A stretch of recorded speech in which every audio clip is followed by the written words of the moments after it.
To jest gadająca muszla. Opowieści o uchodźczym życiu i ludziach, którzy je tworzą. Przyjechaliśmy z kotem do Gdańska w niedzielę wielkanocną, w czas odrodzenia się, i znów coś było w tym symbolicznego.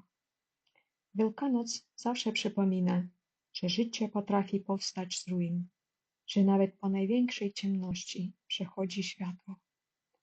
To święto niesie w sobie wiarę, że żaden koniec nie jest ostateczny. Każdy może stać się początkiem. Miałam zarezerwowane na kilka miesięcy mieszkanie, ale okazało się, że nie jest dostępne. Byłam zaskoczona, wyczerpana i zdezorientowana. Wydawało się, że w tym mieście nie ma dla mnie miejsca. W całej Polsce panował ogromny popyt na mieszkania.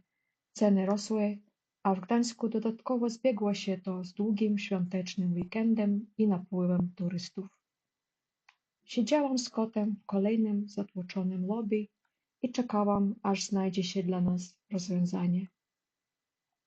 Okazało się, że to poczucie nagłej bezdomności nie było mi obce. Przypomniałam je sobie z dzieciństwa, kiedy pijany ojciec wygnał nas z matką z domu w środku nocy. Miałam 7, może 8 lat.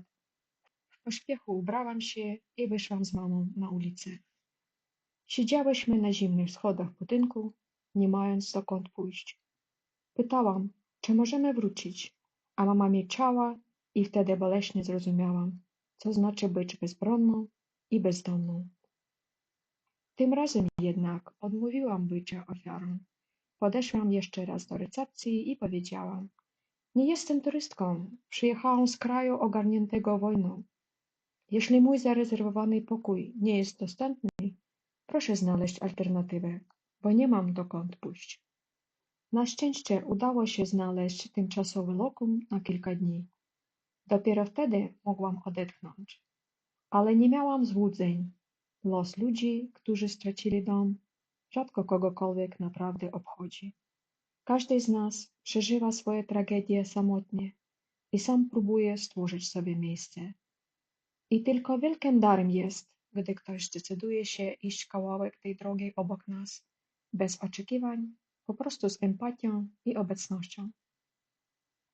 Z przyjazdem do Gdańska poczułam coś jak otrzeźwienie po długim śnie. Jakby po ciężkiej operacji odchodziła narkoza i nagle wracała świadomość, ostra, bolesna, nieunikniona, a razem z nią uświadomienie nowego, zranionego ciała i duszy, które potrzebują pokory i długiej rehabilitacji. Musiałam nauczyć się żyć w nowym miejscu ze swoją raną, odkrywać codzienne szczegóły, tworzyć rytuały, rozumieć, jak to wszystko działa i po prostu jakoś żyć. To był początek mojego życia w Gdańsku.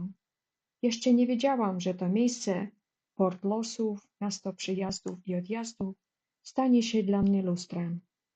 Jego historia miała mi pokazać, że nie jestem sama w drodze.